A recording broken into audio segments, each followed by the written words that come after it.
कहानी एक ऐसे आइस प्रिंसेस के बारे में है जो कि इस दुनिया को एक खतरनाक स्नोमैन से बचाना चाहते हैं। वो स्नोमैन इस दुनिया को फ्रीज करके और ड्रैगन को मिटाकर दुनिया पे कब्जा करना चाहता है। क्या वो प्रिंसेस और ड्रैगन इस खतरनाक स्नोमैन से इस दुनिया को बचा पाएंगे या नहीं? आखिर इन ड्रैगन्स के साथ क्या होगा? आइए दोस्तों देखते हैं इस मूवी में। तो मूवी की शुरू में हमें बताया जाता है कि एक ग्रीनलैंड और आइसलैंड के बीच में अच्छी दोस्ती हुआ करती थी और उन दोनों आइलैंड की सुरक्षा कुछ ड्रैगन क्या करते थे। और फिर आइसलैंड पर एक आर्कटोस स्नोमैन ने कब्जा कर लिया और फिर वहाँ से सब ड्रैगन आहिस्ता आहिस्ता करके गायब होती गए, जिसकी वजह से उन दोनों आइलैंडों में दुश्मनी हो गई। और फिर स्नोमैन ने उन दोनों आइलैंडों के बीच में एक दीवार बना दी। और फिर हमें ग्रीनलैंड के एक रेवनकोल को दिखाया जाता है जो अपने लिए कुछ हब्स इकट्ठा करने के लिए जा रहा है, लेकिन उसको बिल्कुल भी अंदाजा नहीं है कि ग्रीनलैंड पर कुछ गलत हो रहा है। फिर हम ग्रीनलैंड में दो आखिरी बचे ड्रैगन्स को देखते हैं जिनके पीछे वही शैतान स्नोमैन पड़ा हुआ है और वो दोनों ड्रैगन्स अपने अंडे को बचाना चाहते हैं। और पापा ड्रैगन मामा ड्रैगन से कहता है कि तुम इस अंडे को लेकर जल्दी से यहाँ से चली जाओ और तब तक के लिए मैं इस शैतान को रोकता हूँ। लेकिन मामा ड्रैगन खुद को उस शैतान से नहीं बचा पाती और अपना विंग्स फ्रीज होने के कारण वो नीचे गिरने लगती है। ये देखकर पापा ड्रैगन अपनी वाइफ को बचाने की बहुत कोशिश करता है, लेकिन वो भी खुद को उस शैतान से नहीं बचा पाता। और फिर हम कोल को देखते हैं जिसे हब्स इकट्ठा करते हुए कोई आवाज सुनाई देती है और जाके चेक करने पर उसे मामा ड्रैगन दिखाई देती है जो कि जख्मी होती है। वो उससे कहती है कि मेरे पास बहुत ही कम टाइम बचा है और तुम्हें मेरे बेटे का ख्याल रखना होगा। वो उसका नाम लूगा बताती है और ये कहकर वो बेचारी दम तोड़ देती है। और फिर हम देखते हैं कि मामा ड्रैगन ने अपने बेटे के लिए एक मैसेज छोड़ा है जिसमें लिखा है कि तुम्हें अपनी फायर ड्रैगन को ढूंढना होगा और अपनी फायर ड्रैगन ढूंढे बगैर तुम आइसलैंड में नहीं जा सकते। फिर कोल उस अंडे को लेकर अपने घोंसले में आता है, लेकिन वो देखता है कि वो खुद उस अंडे के साइज में बहुत छोटा है और वो रात को उस अंडे के साथ वहीं जमीन पर सो जाता है। और फिर कोल सुबह को उस अंडे के अंदर लूगा को देखता है और वो पहली नजर में उससे प्यार करने लगता है और जल्दी ही लूगा उस अंडे से बाहर आ जाता है। और फिर कोल लूगा से प्यार करके उससे कहता है कि मैं तुम्हें अपने बेटे की तरह पालूंगा। फिर आगे हम लूगा को बड़ा होता हुआ देखते हैं। फिर लूगा की दोस्ती एक बुली नाम के बीटल से होती है और एक दिन खेलते हुए लूगा के माउथ से कुछ धुआं निकलता है और उसे लगता है कि शायद वो फायर ब्रिंग करना सीख चुका है, लेकिन दोबारा वो अपने माउथ से फायर नहीं निकाल पाता। ये देखकर लूगा को खुद पर बहुत गुस्सा आता है और वो कहता है कि एक ड्रैगन होकर भी मैं आग नहीं छोड़ सकता। लेकिन कोल उसे थोड़ा सा सब्र करने के लिए कहता है और लूगा को समझाता है कि टाइम आने पर तुम्हारी फायर खुद ब खुद आ जाएगी। लेकिन दूसरे जानवर उसका बहुत मजाक उड़ाते हैं और कहते हैं कि तुम ड्रैगन होकर भी फायर नहीं निकाल सकते। और ये देखकर बेचारे लूगा को बहुत बुरा लगता है। कोल उन एनिमल्स की बातों को इग्नोर करने के लिए कहता है। ये सुनकर लूगा गुस्से में कहता है कि मेरी फायर निकालने का दिन कभी भी नहीं आएगा और ये कहकर वो वहाँ से चला जाता है। फिर एक दिन लूगा को अपनी मॉम का वो लिखा हुआ मैसेज मिलता है जो कि झाड़ियों से ढका हुआ होता है और लूगा को लगता है कि शायद उसकी फायर उसे आइसलैंड में जाके मिलेगी। ये सुनकर बुली उसे समझाता है कि आइसलैंड हमारे लिए बहुत खतरनाक है और तुम्हें पता नहीं वहाँ पर ऐसे ऐसे मॉन्स्टर रहते हैं जो हमें देखकर ही मार डालेंगे। लेकिन लूगा उसके एक भी नहीं सुनता और बुली भी मजबूर होकर उसके साथ चलने के लिए तैयार हो जाता है। और वो दोनों ग्रीनलैंड से होते हुए आइसलैंड में आते हैं और वहाँ पर उन्हें हर जगह आइस ही दिखाई देती है। और फिर वो देखते हैं कि कुछ पोलर बियर्स उन्हीं की तरफ आ रहे हैं जो कि असल में आइसलैंड के सोल्जर्स हैं और वो किसी भी तरह छुपकर उनसे बच जाते हैं। और फिर बुली लूगा को वापस घर चलने के लिए कहता है, लेकिन वो देखता है कि लूगा वापस घर जाने के लिए बिल्कुल भी तैयार नहीं है। और उसी समय लूगा को किसी के गाने की आवाज आती है और जाके चेक करने पर उसे बहुत ही ब्यूटीफुल यानी कि खूबसूरत लड़की दिखाई देती है जो कि आइस पर स्केटिंग कर रही है। उस लड़की की ब्यूटी को देखकर बहुत ज्यादा हैरान हो जाता है, लेकिन बुली लूगा को समझाता है कि हमें एक आइस लड़ पर यकीन नहीं करना चाहिए। और उसी समय बर्फ टूटने की वजह से वो नीचे लुढ़कता हुआ जाके उस लड़की से टकराता है और हमें पता चलता है कि ये लड़की असल में आइसलैंड की प्रिंसेस लिली है। और लिली पहले तो उसे एक आइसलैंडर समझती है, लेकिन बाद में उसे पता चलता है कि उसके सामने तो एक ड्रैगन खड़ा है और लिली एक ड्रैगन को देखकर बहुत ज्यादा खुश हो जाती है और वो कहती है कि मेरा हमेशा से सपना था कि मैं एक ड्रैगन को देखूं और इस चीज के बारे में मुझे आक्टोस ने पहले ही बताया था। अब मैं तुम्हें आक्टोस के पास लेकर जा रही हूँ। ये सुनकर लुगा तो पहले बहुत ज्यादा डर जाता है और वो लिली से कहता है कि मैं एक मॉन्स्टर के पास नहीं जा सकता। ये सुनकर लिली उससे कहती है कि आक्टोस कोई मॉन्स्टर नहीं बल्कि हमारा प्रोटेक्टर है और फिर वो उसे अपने दोस्त से मिलवाती है जो कि रेड नाक वाला पोलर बियर है और वो भी एक ड्रैगन को यहाँ पर देखकर बहुत खुश होने लगता है और वो दोनों लुगा से यहाँ पर आने का कारण पूछते हैं। तभी बिली उन्हें बताता है कि ये यहाँ पर अपने फाइल ढूंढने के लिए आया है और ये सुनकर लिली तुरंत लुगा को आक्टोस के पास जाने के लिए कहती है और वो कहती है कि इस चीज में आक्टोस तुम्हारी मदद कर सकता है।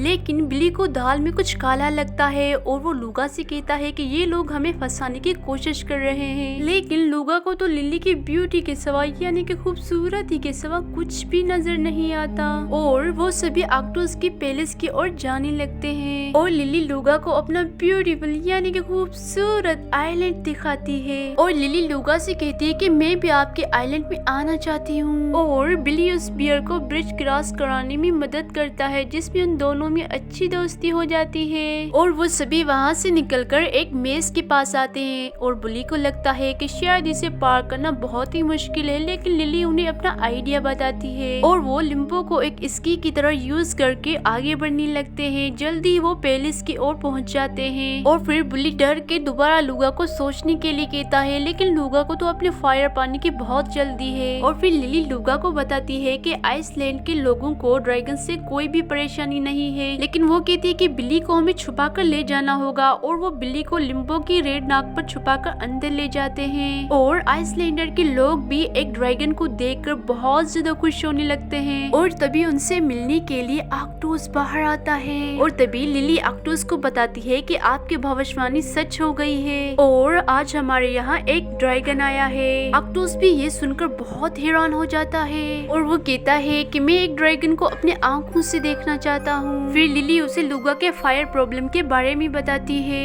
ये सुनकर आक्टोस कहता है कि मैं इसकी फायर से वापस दिला सकता हूँ और इससे ग्रीनलैंड को भी मेरी फ्रेंडशिप यानी कि दोस्ती पर यकीन हो जाएगा। फिर वो लुगा को अपने साथ एक सीक्रेट जगह पे चलने के लिए कहता है और वो कहता है कि अंदर सिर्फ ड्रैगन ही जा सकता है और तुम्हारे दोस्तों को तुम्हारे लिए बाहर ही वेट करना होगा वरना ड्रैगन फायर तुम लोगों को जला देगी। और वो दोनों अंदर बनी गुफाओं से आगे बढ़ने लगते हैं और दूसरी तरफ बिली को दाल में कुछ काला लगता है क्योंकि अगर ड्रैगन से अंदर जा सकते हैं तो फिर आक्टोस को अंदर नहीं जाना चाहिए था और ये सोचकर वो सभी उसके पीछे जाने लगते हैं। और दूसरी तरफ हम देखते हैं कि आक्टोस लुगा को एक घाटी के पास लेकर आता है और कहता है कि वो फायर तुम्हें इसी के अंदर मिलेगी और फिर हम आक्टोस को उसके शैतानी रूप में आता हुआ देखते हैं। इससे पहले कि वो लुगा को नीचे घाटी में धकेल पाए लुगा वहाँ पर जमे हुए ड्रैगन्स को देखता है जिन्हें आक्टोस ने ही मारा है और फिर आक्टोस लुगा के पैरों को फ्रीज कर देता है और तभी वहाँ पर लुगा के फ्रेंड्स भी आ जाते हैं और आक्टोस की बातों से हमें पता चलता है कि लुगा के पेरेंट्स को आक्टोस ने ही मारा था और वो काफी टाइम से लुगा को भी मारने के लिए ढूंढ रहा था ताकि वो दुनिया से ड्रैगन्स का नामो निशान ही मिटा दे और लिली को भी उसने इसी काम के लिए बनाया था ताकि वो लुगा को अपनी चाल में फंसा सके। और लिली को ये बात सुनकर बहुत बड़ा शौक लगता है क्योंकि वो खुद भी इस बात के बारे में नहीं जानती थी और फिर लिली लिम्बो से आक्टोस का ध्यान भटकाने के लिए कहती है ताकि वो पीछे से जाकर लुगा की मदद कर सके। लेकिन वो देखती है कि आक्टोस ने तो उसे फ्रीज कर दिया है और धकेल कर उसे नीचे घाटी में गिराने वाला है और तभी लिम्बो वहाँ पर आकर आक्टोस का ध्यान भटकाने लगता है और उसके बाहर जाते ही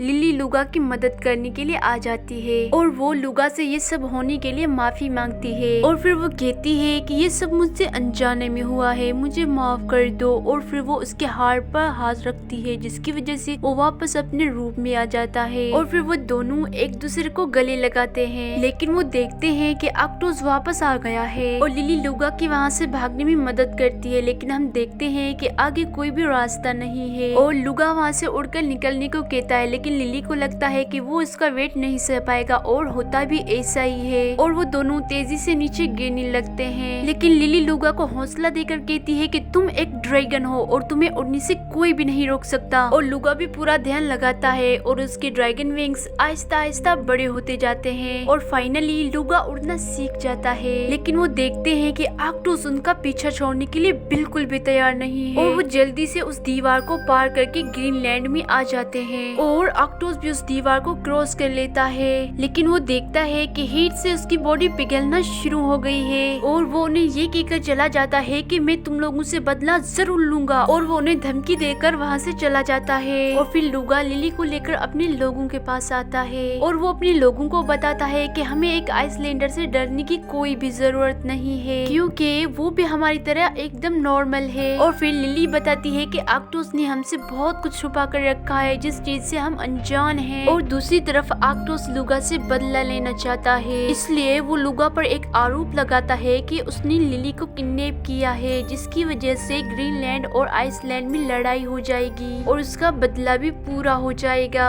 और वो यही बात अपने लोगों को बताता है और वो सब उसे ग्रीनलैंड पर अटैक करने के लिए बोलते हैं। और लिम्बो आक्टोस की ये बात सुनकर लिली को बताने जाता है और आइसलैंड के सोल्जर भी ग्रीनलैंड पर हमला करने के लिए निकल जाते हैं। और उधर लिम्बो भी जाकर अपने दोस्तों को सारी बात बता देता है। ये सुनकर लिली कहती है कि मैं आइसलैंड जाकर आक्टोस की सारी पोल खोल दूंगी। ये सुनकर लुगा भी उसके साथ चलने के लिए जिद करता है। और तभी कोल लुगा को बताता है कि आक्टोस को रोकने का एक ही तरीका है, वो है तुम्हारा फायर ब्रिंगिंग पावर और तुम्हें जंगल में जाके नसाया से मिलना चाहिए और उसकी पावर तुम्हारी फायर को वापस लेकर आ सकती है। ये सुनकर लुगा लिली से कहता है कि तुम भी मेरे साथ चलो, लेकिन लिली उसके साथ चलने से मना कर देती है और कहती है कि मैं हर जगह तुम्हारा साथ नहीं दे सकती। और ये सुनकर लुगा अपसेट होकर यानी कि परेशान होकर वहाँ से अकेले ही चला जाता है। और लिली लिम्बो को समझाती है कि मैंने जानबूझकर उसे अकेले भेजा है वरना वो मुझे आइसलैंड कभी भी नहीं जाने देता। और वो लिम्बो को लेकर आइसलैंड की तरफ निकल जाती है और उधर लुगा जंगल में नसाया से मिलता है जो असल में एक बूढ़ा टाइटोस यानी कि कछुआ है। और वो लुगा को बताता है कि तुम फायर को गलत जगह पर ढूंढ रहे थे और कहता है कि टाइम आने पर वो फायर तुम्हारे पास खुद ब खुद आ जाएगी। और दूसरी तरफ हम आइसलैंड के सोल्जर्स यानी सिपाहियों को देखते हैं जो कि ग्रीनलैंड में पहुंच चुके हैं और वो वहां पर भी आइस फैलाने लगते हैं ताकि आक्टोस को पिघलने से बचा सके। वो उनसे छुपकर अंदर जाने की कोशिश करने लगते हैं लेकिन आक्टोस का पेंगुइन लिम्बो को देख लेता है और वो लिली को पकड़ लेते हैं और बुल्ली ये सब जाकर लुगा को बताता है। और लुगा ये सुनकर बहुत ही सैड यानी कि गमगीन हो जाता है कि लिली ने उसे जानबूझकर अकेले भेजा था। फिर वो कोल से अलविदा लेता है और लिली को बचाने के लिए निकल जाता है। और हम देखते हैं कि वो आक्टोस की पैलेस की तरफ पहुंच चुका है और आक्टोस भी लिली को एक चारे की तरह यूज करता है क्योंकि वो जानता है कि उसे बचाने के लिए यहाँ पर लुगा जरूर आएगा और तब वो उन दोनों को मार डालेगा। और होता भी ऐसे ही है, प्लान के मुताबिक लुगा लिली के पास पहुंच जाता है और इससे पहले कि वो लिली को छुड़ा पाए एक आइस केज उन्हें कैद कर लेता है। और आक्टोस को ये देखकर बहुत ज्यादा खुशी होती है और वो उन्हें मरने के लिए तैयार होने के लिए कहता है। लुगा खुद को बचाने की बहुत कोशिश करता है लेकिन वो उसमें नाकाम रहता है। और तभी वो देखते हैं कि लिम्बो उनको बचाने के लिए वहाँ पर आया है और लिम्बो पैलेस की छत के साथ साथ उस पिंजरे को भी तोड़ डालता है। और फिर हमें पता चलता है कि आक्टोस की आंखें उसकी हेड में लगी हुई हैं और वो सभी वहाँ से भागने की कोशिश करते हैं लेकिन आक्टोस वहाँ के मेन दरवाजे को बंद कर देता है और लुगा भी आक्टोस के अटैक से नहीं बच पाता है। और आक्टोस लिली को अपनी पावर से दीवार से चिपका देता है और उसे मारने के लिए आगे बढ़ने लगता है लेकिन लुगा बीच में आ जाता है। और फिर हम देखते हैं कि लुगा ने फायर को पा लिया है और आक्टोस भी लुगा की पावर का सामना नहीं कर पाता और आक्टोस खुद को बचाने के लिए पैलेस को तोड़कर वहाँ से चला जाता है। और लुगा भी लिली को बचाने की कोशिश करता है लेकिन बर्फ का एक बहुत बड़ा टुकड़ा उसे पैलेस से बाहर फेंक देता है और जल्दी पैलेस भी डिस्ट्रॉय हो जाता है और उसकी शॉक भी दीवार को तोड़ देती है और लुगा को लिली की चिंता होने लगती है। और तभी हम देखते हैं कि आक्टोस दोबारा उसके ऊपर अटैक करने के लिए आया है और बुल्ली दोबारा लुगा को अपनी फायर यूज करने के लिए कहता है लेकिन हमें पता चलता है कि उसकी फायर दोबारा जा चुकी है। और तभी लिली मलबे से बाहर आती है जिसे उसके दोस्त लिम्बो ने बचाया है और वो आक्टोस की हेड को उससे अलग कर देती है। और लिली को जिंदा देखकर लुगा को बहुत खुशी होने लगती है और आक्टोस बगैर आंखों की वजह से हर तरफ अटैक करने लगता है और लिली लुगा को सहारा देती है और उसका साथ में मिलते ही लुगा की फायर वापस आ जाती है और ऑक्टोपस भी उसकी पावर के सामने टिक नहीं पाता है और पिघल कर एक छोटे से स्नोमैन में बदल जाता है और लिली उसके ऊपर उसकी हेड रखती है और आइसलैंडर उसे डरा कर पहाड़ी से नीचे गिरा देते हैं। फिर वो अपनी पेंगुइन के साथ वहाँ से दूर चला जाता है और फिर हम देखते हैं कि लुगा लिली को प्रपोज करता है और तभी लिम्बो सबको बताता है यहाँ की दीवारें मिट चुकी है और आज से लेके आइसलैंड और ग्रीनलैंड वाले सब मिलकर रहेंगे और फिर लुगा लिली को शेयर करवाता है और फिर हम देखते हैं कि दोनों आइलैंडों के लोग बहुत ज्यादा एंजॉय कर रहे हैं और बुली को भी अपने लिए एक गर्लफ्रेंड मिल जाती है और लुगा भी लिली को आसमान की शेयर करवाता है और यहीं पर ये हमारी प्यारी सी मूवी खत्म हो जाती है। आई होप कि आपको ये मूवी अच्छी लगी होगी, तो please do like and share the video and subscribe to my channel and press that bell icon. अब हम मिलेंगे अगली वीडियो में, तब तक के लिए खुदा हाफिज।